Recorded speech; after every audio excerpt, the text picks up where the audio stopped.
여러분의 아침을 함께합니다. 94.5MHz YTN 뉴스 FM 신율의 출발 새아침.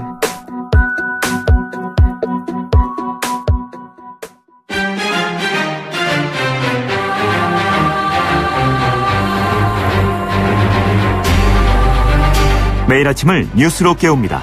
신율의 출발 새아침. 김영철이 평창올림픽에 올 것으로 알려지면서 정치권은 김영철 박람을 두고 지금 맞붙고 있는 형태입니다. 야당인 자유한국당과 바른미래당은 천안함 폭침과 연평도 포격의 배후로 추정되는 김영철이 대한민국 땅을 밟아서는 안 된다는 입장인 반면에 여당인 더불어민주당은 지난 2014년 박근혜 정권 당시에 김영철과 군사회담도 했는데 이제 와서 새삼스럽게 반대하는 이유가 뭐냐고 맞서고 있습니다. 하지만 중요한 점은 김영철이 우리나라와 미국 그리고 EU에 의해서 제재 대상에 오른 인물이라는 점입니다. 그래서 이번 김영철 박람이 성사되기 위해서는 미국뿐 아니라 유럽연합 측으로부터 또다시 예외로 인정받아야 하는 건데요. 이번에도 예외로 인정될지는 두고 봐야겠습니다. 그래서 오늘 2부에서는 대북 전문가와 함께 북한의 의도는 무엇이고 우리 정부가 이 상황을 어떻게 풀어나가야 할지 자세히 분석해보고요. 또 매주 금요일마다 함께하는 두 분이죠. 경기대학교 김원국 겸임교수, 미래전략개발연구소 김우석 부소장 두 분과도 오늘 4부에서 이 문제 얘기 나눠보겠습니다. 또 국정농단 사태를 축소 은폐하고 직권을 남용했다는 혐의로 재판에 넘겨졌던 우병우 전 수석이 어제 1심 재판에서 징역 2년 6개월의 실형을 선고받았는데요. 잠시 후 1부에서 판사 출신이시죠. 더불어민주당 박범계 수석 대변인과 얘기 나눠보겠습니다. 2월 23일 금요일입니다. 신율의 출발 새 아침, 먼저 광고 듣고 시작합니다.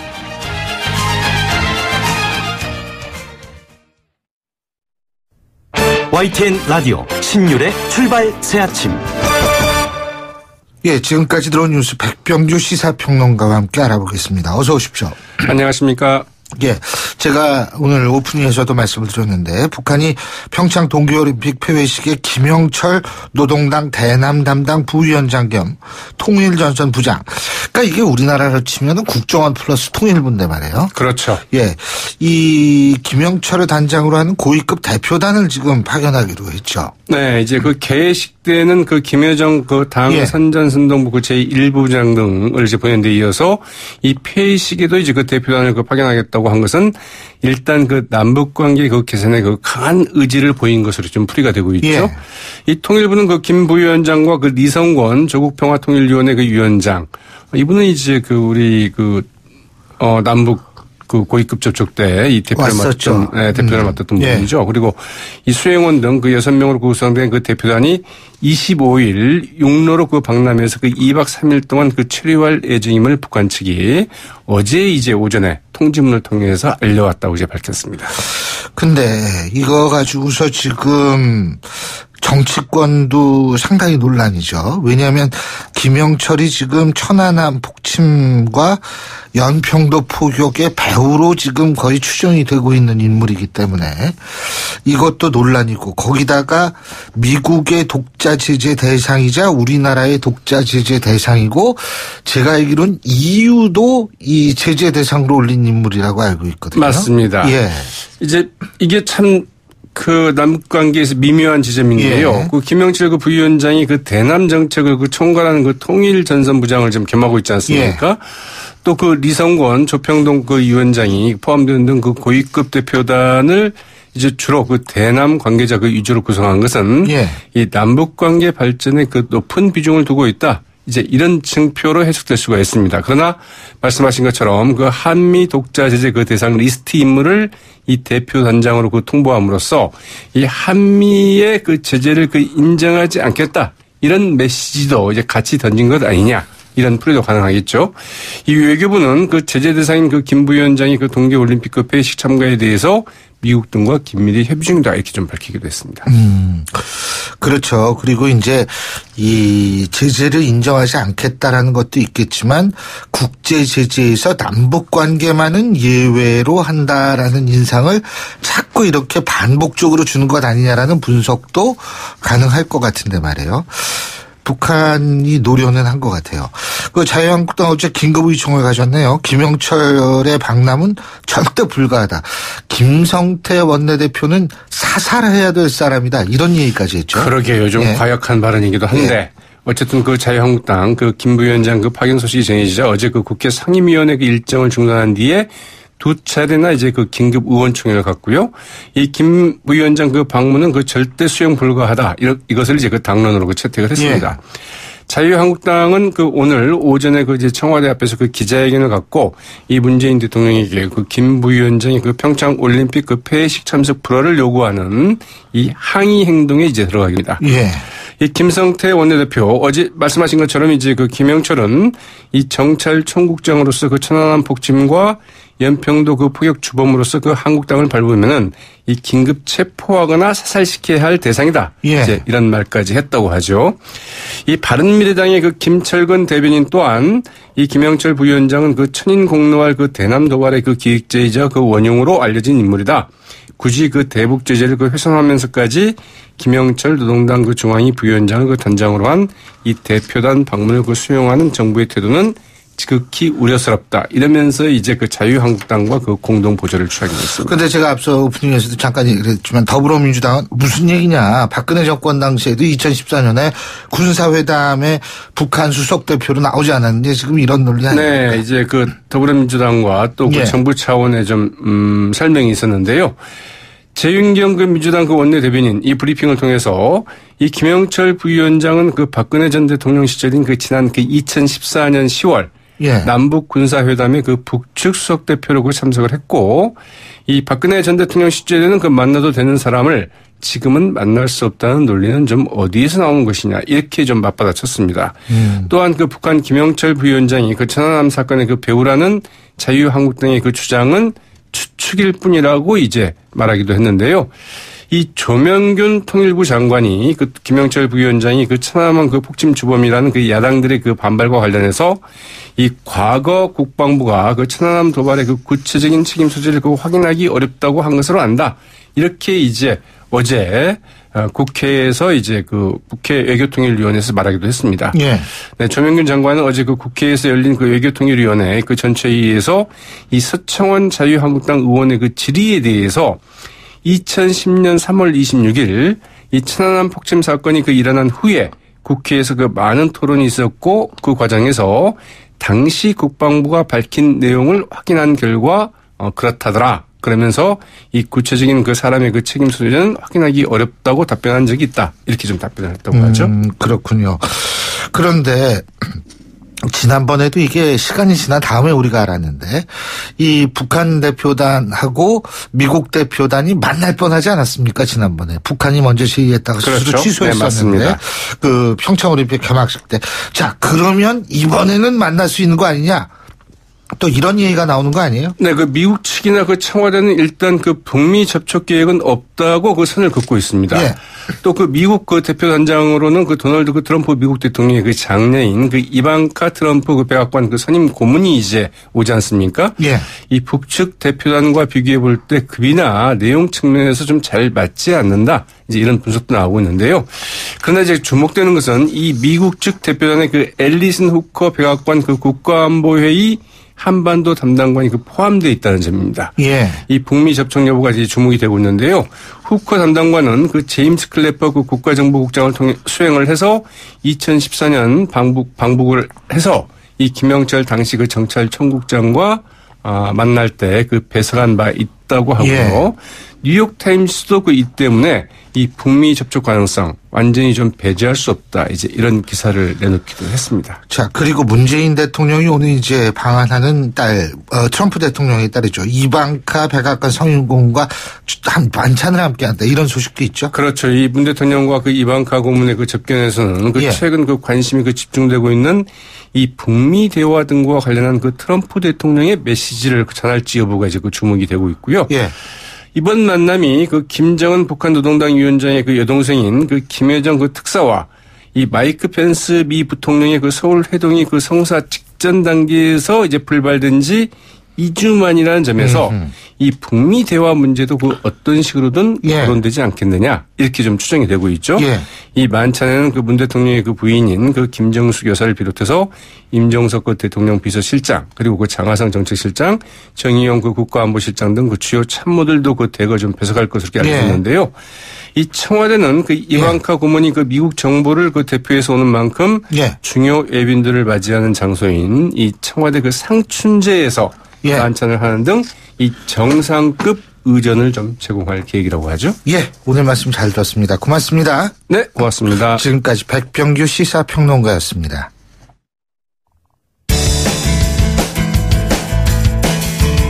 여러분은 지금 FM 94.5MHz로 방송되고 있는 신율의 출발 새 아침을 듣고 계십니다. 의견 주실 분은 짧은 문자 50원, 긴 문자 100원의 이용료가 드는 휴대전화 문자메시지 우물정 0945번으로 의견 남기실 수 있습니다.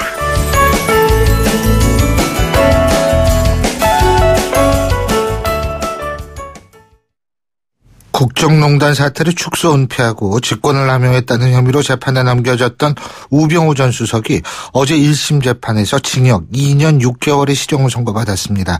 자, 정치권의 반응을 알아보죠. 판사 출신이시죠. 더불어민주당 박범계 수석 대변인 전화 연결해서 입장 직접 들어보겠습니다. 박 의원님 안녕하십니까? 네, 안녕하세요.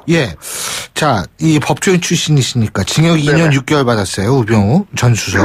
어떻게 평가하십니까? 이제 선고를 하면서 국정농단의 혼란을 가중시킨 그러한 그 양형 이유를 이제 재판장이 다셨는데요.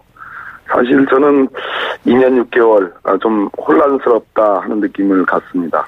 어떤 최순실이 국정농단 주범으로 징역 20년을 선고받았는데요. 그 약 10분의 1 정도인데, 국정농단의 은폐 방조, 혐의로 치면은 조금 가볍지 않느냐, 좀 혼란스럽습니다. 좀 가볍다. 지금 가볍다고 말씀하셨는데, 특히 이제 검찰 구형량이 징역 8년이었었죠? 8년, 네네네. 근데 이게 보통 반 정도 주는 거 모르는데 굉장히 줄었어요? 이런 경우 흔합니까? 이제 9개의 공소사실이 있는데요. 그 중에서 제일 센 죄는, 좀 의아스럽게 들리시겠지만, 국회에서의 증언 감정에 관한 법률 위반, 즉, 위증한 2개의 혐의가 공소 기각이 됐습니다. 그래서 그게 10년 이하인데 그게 이제 날라갔고요. 그 나머지 죄를 가지고 놓고 보면 최대 상한이 7년 6개월입니다. 그러니까 검찰 특검의 구형량 8년, 검찰의 구형량 8년은 깨지게 돼 있고요. 그 7년 6월을 기준으로 놓고 보면 그래도 2년 6월은 좀 낮다. 보통 절반 정도인 7년 6월의 절반이라면 한 이제 3년 6월 정도가 제가 보기에는 적정한 형량이 아니었나 하는 생각을 합니다. 3년 6월이요? 그건 뭐 저는 법조인이 아니라서 그거 전 모르겠고. 근데 지금 여러 가지 부분 중에서 특히 이제 문체부 공무원 7명에 대한 좌천성 인사조치를 내리도록 김종덕 장관을 압박한 직권남용 혐의에 대해서도 무죄가 났죠. 그죠? 그것이 이제 강요죄, 직권남용 권리행사 방해죄가 하나 성립하고 동시에 강요죄가 성립이 되는 건데요. 그 강요죄, 직권남용 권리행사 방해죄 2개가 다 무죄가 났습니다. 한마디로 인사잡음이 있었다 내부에. 뭐 특혜성 시비도 있었고 뭐 이런 등등이 있으니까 민정수석이 개입할 만한 사안이었다는 얘기고, 다른 측면에서는 김종덕 문체부 장관을 겁을 먹게끔 할 만한 사안으로 보여지지는 않는다 이런 얘기인데요. 저는 뭐 민정수석실의 근무를 이제 민정비서관, 법무비서관으로 근무를 해봐서 아는데, 대통령의 민정수석은 장관과의 관계에서 차관급이긴 하지만, 이런 사안은 보통 의 민정수석이든 장관이 겁을 먹습니다. 민정수석한테. 판사님이 법대로만 이렇게 보시면 세상을 잘 저는 모를 수도 있다. 근데 이제 아무튼 그 증거 자료, 서류의 형식으로 나와 있는 걸로 봐서는 증거가 좀 부족하다 이렇게 보신 것 같습니다. 예. 그 정도는 납득할 수는 있습니다. 민정수석이 막강한 모양이에요. 예? 네, 잘 아시면서 이렇게. 진짜 저 잘 몰라요. 근데요, 어쨌든 우병우는 엄청난 권세였습니다. 어쨌든 항소를 이제 할 거 아니에요. 그죠? 그렇습니다. 예. 그러면은 검찰 같은 경우에는 똑같이 무죄 난 부분도 다시 항소하나요? 일반적으로? 예, 당연합니다. 예, 그건 검찰 얘기상. 예. 자동 항소가 되도록 그렇게 검찰 내부 규정이 돼 있습니다. 그럼 보강을 해야 되겠군요. 무죄가 났으니까. 네네. 그러면은 항소심 결과 어떻게 예측하십니까? 문체부 인사 자천성 인사 개입한 부분에 대해서 좀 증거를 보강해야 되는데, 글쎄 지금 시간이 너무 많이 흘러가지고 과연 이 부분에 대한 증거 보강이 가능할는지는 모르겠는데요. 항소심 재판부에 제가 아까 말씀드린 현실, 그러니까 우병우 민정수석이 전체적으로 재임 기간 동안 얼마나 권세가 대단했는지, 그리고 추가 기소된 부분이 있습니다. 어제 재판이 아닌 별도 재판하고 있는, 예를 들어서 사찰한 민간인 이석수 특별감찰관 사찰하는 거 있잖아요. 그럴 정도로 위세가 대단했다라는 것을 좀 잘 설명을 좀 할 필요가 있는 것 같습니다. 그거는 지금 재판이 따로 진행되고 있죠? 별도로 진행되고 있죠. 네. 그러면은 그게 나중에 형량이 합산이 되나요? 그렇습니다. 별도로 재판돼가지고 최종적으로 대법원까지 아마 가게 될 건데요. 양 재판이 확정이 되면 그 확정된 형량을 합산을 하게 됩니다. 그런데 제가 보기에는 어제 2년 6월을 받은 거 공소사실 9개 중에 4개가 살아남았잖아요. 그런데 이 별도로 지금 추가 기소된 본인의 사익과 관련된 자기를 감찰하는 특별 감찰관을 또 감찰했거든요. 그 부분하고 김진선 전 강원도지사 사찰 부분 이런 내용들은 제가 보기엔 같은 직권남용이라도 죄질이 안 좋아서 그것도 실형 가능성이 있다고 보여집니다. 자, 그리고요, 이 국정농단 재판의 결정판이자 마무리, 이렇게 볼 수 있는 게 박근혜 전 대통령에 대한 2심 재판 아니겠습니까? 그렇습니다. 다음 주 수요일인데, 그러니까 28일에는 검찰의 구형이 나올 것이다, 이런 얘기가 나오는데요. 그죠? 그렇습니다. 그렇게 예측이 되고 있습니다. 박범계 의원님께서 보실 때에는 구형량이 어느 정도라고 보십니까? 최순실과 이렇게 연관해서 봐야겠죠, 그죠? 특검과 검찰의 고민이 깊어지는 대목일 텐데요. 최순실 구형량이 25년을 구형했죠.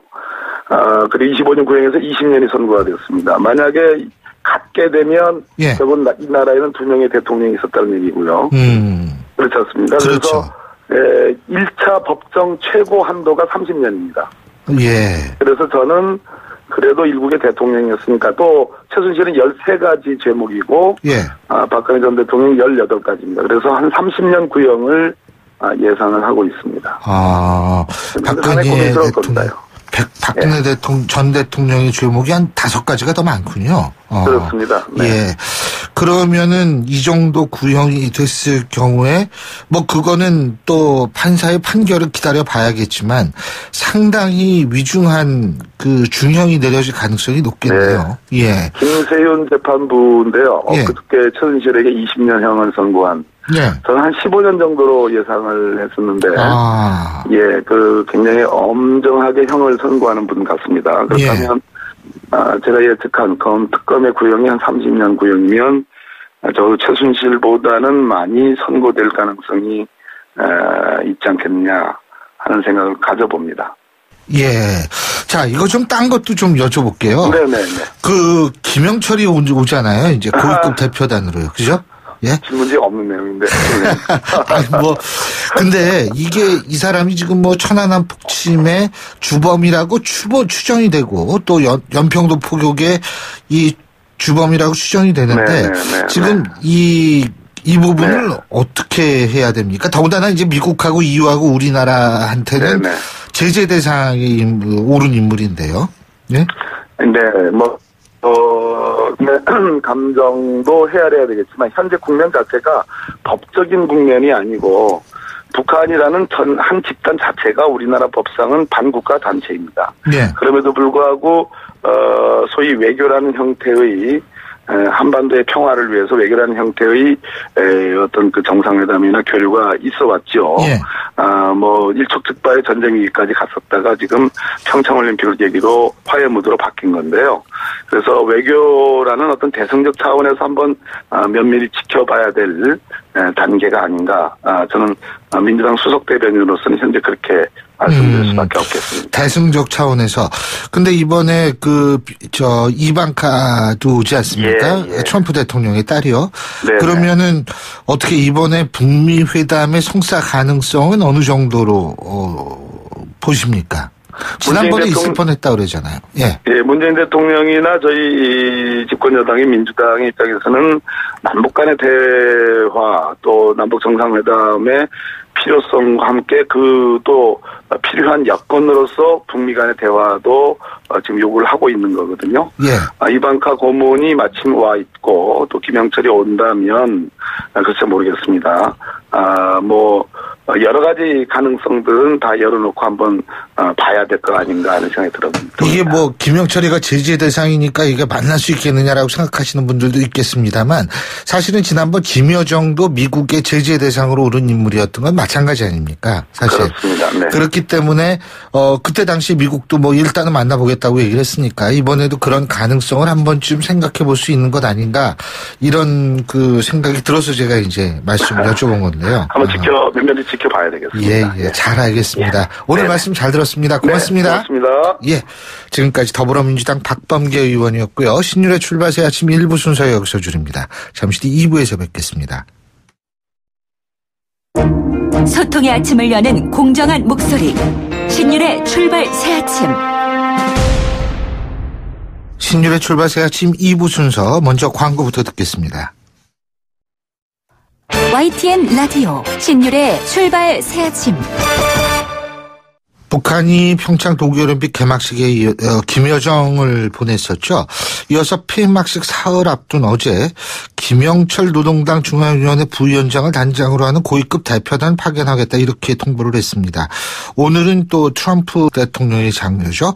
이방카 백악관 선임 고문이 방한을 하는 만큼 미국 간의 대화가 이루어질 가능성이 있느냐 이런 얘기들 제가 방금 전에도 박범계 의원께 여쭤봤습니다만 이런 것들이 이제 관심사입니다. 그래서 관련해서 전문가의 입장 들어보겠습니다. 세종연구소 홍현익 수석연구위원 전화 연결하겠습니다. 안녕하십니까? 네, 안녕하십니까? 예. 지금 이 고위급 대표단이 폐막식 날 와서 이틀 더 머문다는 얘기죠. 그러니까 김영철이하고 몇 명이요? 리성권인가요? 그런 그렇죠. 사람들 온다 이거죠. 예? 네. 예. 리성권은 이번 올림픽 참여를 위해서 남북 고위급 회담 1월 초에 했을 때 예. 거기 이제 대표였죠. 지금 단장. 아하. 그러니까 단장보다 더 위에 어떻게 보면 상관이 온다는 얘기죠. 예. 김영철 카드를 제가 보고 이 최룡해가 아니라 김영철을 보내는구나 이렇게 첫 생각은 그거였고요. 예. 김영철이 사실 대남 전략의 총책이고, 예. 그 다음에 군사 도발에도 모든 장본인이라고 이제 여겨지고 있는 사람인데, 예. 김정은 위원장이 이 모든 남북 관계 현안을 한 사람이 다 다룰 수 있다라고 하면 역시 김영철인데, 김영철을 보내서 정상회담 속도를 좀 빠르게 하려는 게 아닌가 이런 생각이 듭니다. 최룡해보다 김영철이가 더 권한이 많다. 그렇게 보시는 거예요? 그렇죠. 최룡해는 사실 청년 노동단체 이런 활동을 계속해왔고요. 예. 남북관계 무슨 안보 문제 이런 거는 전문가가 아니죠. 근데 김영철은 한마디로 지금 다 나오는 것처럼 천안함 폭침의 주범이고, 그 다음에 소니 해킹, 몇 년 전에 소니 회사 그렇죠. 해킹해가지고 사이버 테러, 예. 그것도 배후에 있다라고 여겨지고 있고, 박근혜 정부 시절 목함지뢰 사건도 사실은 김영철이다. 그래서 이 사람은 1989년부터 한 15년, 17년 정도 계속 그 남북 회담장에 나왔던 사람이고요. 예. 뭐 군사회담부터 뭐 대통령 방문까지 다 다뤄둔 사람이고, 거기다가 이제 말씀드린 것처럼 대남 군사 도발도 다 기획했던 사람이니까 군사와 협상 이 다 할 수 있는 사람이거든요. 예. 그러니까 이 사람 카드를 보낸다는 거는 물론 뭐 대북 제재 국면에서 제재를 좀 완화시키고 요번에 그냥 남북 관계에서는 제재 없이 가보자 뭐 이런 꿍꿍이도 있겠죠. 예. 그러나 최룡해가 오면은 의전이나 형식적인 만남에 그칠 가능성이 크고요. 예. 근데 김영철은 이게 직접적으로 남북 관계를 지금 진전하는데 가로막고 있는 모든 걸 논의할 수 있는 사람이기 때문에 어떻게 보면 본격적으로 남북 관계 한다. 예. 이렇게 보여집니다. 자, 지금 말이에요. 남북 정상회담을 좀 더 급속히 진전시키려는 북한의 의도다 이런 말씀하셨는데, 네. 북한도 알 거 아니에요. 남북 정상회담이라는 게 문재인 대통령이 얘기했던 여건이 성숙돼야지 가능한 거 아니에요? 북한 그것도 알 거 아닙니까? 아, 그렇죠. 예. 뭐 사람 보낸다고 이게 뭐 우리가 이 사람 왔네 우리도 해야겠네 이런 건 아니지 않습니까? 북한의 입장은 아무래도 뭐 우리나 미국하고는 전혀 다른 거고, 예. 지금 국제적인 외교 고립에서 탈피하는 거, 예. 그다음에 제재에서 벗어나는 거, 예. 그러면서 어떻게든지 한미 간의 동맹도 좀 이간시켜 보려는 거, 이런 것들이 다 북한의 주요 전략이잖아요. 예. 그런 것을 다 수행할 수 있는 사람이 김영철인 거죠. 그리고 이제 여차에서 이방카하고 마주치더라도 기싸움에서 전혀 지지 않을 사람이고, 그런 뭐 종합적으로 고려해 볼 때 한 사람 보낸다면 역시 김영철 아니겠느냐. 김여정 보낼 때도 그랬습니다. 우리에게 김정은이 제일 신임하는 사람 한 사람 나만이 찍어주면 보내겠다 그랬을 때 우리가 한 사람을 고르면 김여정을 골랐을 거라고 생각하거든요. 예. 근데 지금 이제 정상회담을 사실상 조건부로 우리가 수락하고 나서, 그러나 정상회담을 가려면 지금 말씀하신 것처럼 비핵화 문제가 최우선이고 북미 대화 그게 더 중요한 조건이지만 요번에 폐막식에 와서 그거 하기는 쉽지 않다 이렇게 보고, 남북 관계에 한 8년 정도 남북 관계를 가로막았던 현안들을 그야말로 긴밀하게 논의해보자 이런 생각이 있는 것 같습니다. 그래서 카운터파트도 서훈 국정원장이 될 가능성이 크다라고 보거든요. 예. 그 얘기는 남북 관계의 현안을 다 논의해보자는 거죠. 근데요, 제가 또 한 가지, 이 김영철이가 지금 우리의 대북 제재 인물, 예? 네. 제재 인물로 올라가 있고, 제재 리스트에 올라가 있고, 미국 제재 리스트에 올라가 있고, 유럽 연합의 제재 리스트에도 올라가 있죠. 그렇죠. 그렇죠. 자, 네. 그러면은 이것도 다 이 예외를 인정받아야 될 거 아니에요? 근데 제재 내용이, 제재가 금융 제재 한다는 거지, 한국에 오지 말라 이런 제재는 아니고요. 아하. 이를테면은 얼마 전에 왔던 김여정하고 같이 왔던 최희, 북한 인정받았잖아요. 국가체육지도위원장도 유엔 안보리 제재에서 이 사람 사실 여행도 못 하는 건데, 이 사람도 미국이 다 양해해서 왔잖아요. 그러니까 이미 지금 목적이 무슨 싸우러 오는 게 아니라 올림픽 폐막식에 축하하러 온다는 명분과 남북 대화하러 오는 거기 때문에, 제가 알기로는 미국도 겉으로는 굉장히 대북 강경책을 펴고 있지만 남북 관계가 이 정도로 진전되는 거는 다 양해하고 있는 걸로 제가 알고 있습니다. 왜냐하면은 지금 오늘 일간지에도 났지만 서훈 국정원장이 직접 미국을 방문해서 마이크 폼페오 CIA 국장하고 우리가 알고 있는 대북 정보와 미국이 알고 있는 걸 다 교류하고, 그 다음에 지금 고위급이 내려오고 이런 얘기를 다 했다는 거예요. 그래서 미국이 사실 CIA 라인을 통해 가지고 우리의 지금 이런 움직임을 사실상 양해하고, 단지 공개적으로 미국이 지금 남북 대화 지지한다 이런 얘기는 하지 말아달라 이 정도라고 제가 알고 있습니다. 근데요, 헤드노트 미 국무부 대변인 22일이니까 어제죠. 어제 이런 얘기했네요. 김영철이 천안함 기념관을 방문할 기회를 갖길 바란다. 어떻게 보십니까? 뭐 미국이야 당연히 뭐 그렇게 얘기할 수 있죠.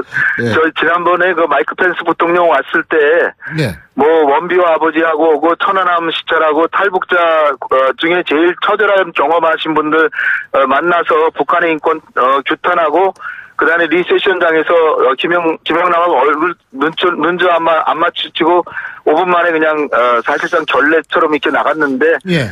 이런 것을 하면서도 그 다음날 만나기로 돼 있었던 거 아니에요.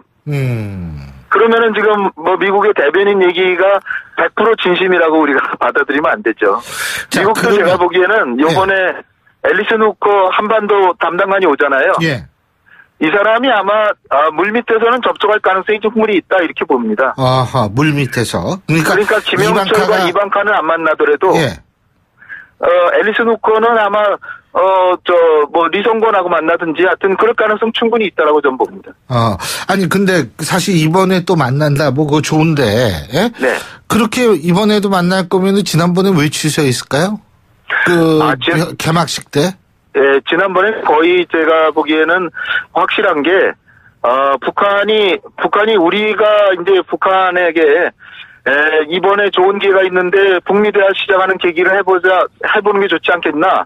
그래서 북한에 제안했더니 북한이 그렇다면 그렇게 해보자라고 해서 그러니까 이제 그런 거를 이제 우리 국정원 라인에서 CIA 라인으로 아마 전달했을 거라고 보고요. 거기에 대해서 미국이 긍정적으로 반응해서 예. 백악관에서 회의까지 했다는 거 아닙니까? 트럼프 대통령, 펜스 부통령, 국무장관 등등을 비롯해서 최고회의를 하고 그래서 그럼 만나보자. 그러나 만나지만 이게 제재 완화나 북한에게 우리가 그냥 아무 조건 없이 대화할 수 있다 이런 걸 얘기하는 게 아니라 예. 우리의 입장은 다 얘기하고 인권 문제도 얘기하고 또 그 만나는 게 협상이 아니라 북한을 야단치는 자리가 돼야 된다 이런 의도를 갖고 있었던 거죠. 그러니까 북한은 나름대로 고립을 탈피하고 대북 제재를 조금 완화하는 기회를 갖고 미국과 관계 개선하려고 했는데 야단치는 기회를 갖자고 하는 게 너무나 분명하니까 그날 그 리세션장에서 펜스가 나간 다음에 아마 북한 김정은에게 이런 일이 있었는데 그래도 만나야 되냐 물어봤을 겁니다. 그러니까 그거 기다리다가 그 다음날 이제 김여정이 문 대통령 만나고 그때쯤에 이제 연락이 와서 그거 만나지 마라. 김정은의 결정이죠, 이거는. 예. 김정은이 요번엔 만날 필요 없다. 우리가 기싸움에서 지금 치면 미국한테 완전히 굴복하는 모습이다. 그러니까 요번에 만나지 말고 그래도 대화 기회는 있다. 이렇게 생각하지 않았을까 봅니다. 그래도 있는 대화 기회라는 것이 이번 폐막식이다. 근데 이번 꼭 폐막식이라고 보기보다는요. 예. 사실 서울에서 앨리슨 후커하고 김영철이나 리성권이 만나는 것도 의미가 있지만 뉴욕 채널을 통해서는 계속 대화가 되는 거거든요. 북미 간에. 예. 그러니까 이거 하나의 이벤트로서 무슨 이방카와 김영철의 만남 이거 자체가 상징적인 의미는 크지만 이를테면 김여정과 펜스 부통령이 만났으면 상징적 의미는 굉장히 크겠죠. 북미 대화는 바로 될 수 있었을 가능성이 있는데 지금 만약에 김영철과 이방카하고 전혀 접촉이 없다고 하더라도 제가 볼 때는 미국도 길이 없습니다. 코피 작전 같은 거 하다가 자칫하다간 한국에 있는 20만 명의 미국인도 다칠 가능성이 크고 그러기 때문에 제가 볼 때는 북미 간에 지금 협상 전초전이 지금 벌어지고 있고 지금 1합을 겨뤘고 2합제 이제 지금 서로 기싸움하고 있는데 제가 볼 때는 북미 대화는 될 것 같습니다. 그러면 북한은 핵을 포기하지 않겠다 그러고 미국은 네. 비핵화의 전제 없이는 대화를 하지 않겠다 그러는 것이 절충점을 찾을 수 있다. 그러니까 제가 우려하는 게 자칫하다가는 지금까지 개발한 핵은 묵인해주면서 추가 생산하지 마라, 확산하지 마라 이렇게 타협될 수가 있는데 그런 가능성이 생기는 건 남북 간의 경계가 굉장히 악화될 때 완전히 한국을 제외한 그런 코리아 패싱적인 북미의 담합이 될 수 있기 때문에 우리가 계속 협상 과정에서 관여하면서 북미가 회담을 하더라도 우리가 제안한 타협안 같은 게 논의되고 그것이 타협돼야 된다. 이렇게 생각하고요. 그러니까, 설사 북미 간의 타협이 되든, 아니면 북미 간의 정면 대결 국면이 되든, 남북 간의 기본적인 관계는 유지하고 있는 게 굉장히 우리에게 유리하다. 왜냐하면은 자칫 북미 간의 최고 대결 국면에서 남북 간의 분쟁이 발생할 수 있습니다. 그러니까 대리전 형태로 갈 수 있기 때문에 우리가 기본적으로 지금 개선된 남북 관계는 계속 유지하는 게 현명하다. 이렇게 생각합니다. 지금 상태에서의 동결이라는 거는 핵 인정 아닙니까? 사실 제일 위험한 거는 북한의 핵을 그대로 미국이 묵인하는 그런 가능성이 있기 때문인데 트럼프 대통령은 사실 그럴 가능성 저는 충분히 있다고 봅니다. 왜냐하면은 지금 한미동맹을 강조하면서 경제적으로 무역 제재 이런 거 하는 거 보면 트럼프 알겠습니다. 대통령이 어떻게 보면은 동맹적인 우위만 생각하는 것이 알겠습니다. 아니라 자신의 정치적 기반이나 국내 정치적으로 그런 걸 무역 이런 걸 활용하고 있기 때문에 우리로서는 전방위적인 알겠습니다. 생각을 하면서 유연한 전략을 펴는 게 좋지 않을까 생각합니다. 오늘 말씀 잘 들었습니다. 고맙습니다. 감사합니다. 지금까지 세종연구소 홍현익 수석연구위원이었습니다. 신율의 출발 새 아침 2부 순서 여기서 줄입니다. 전 8시 10분 3부에서 뵙겠습니다.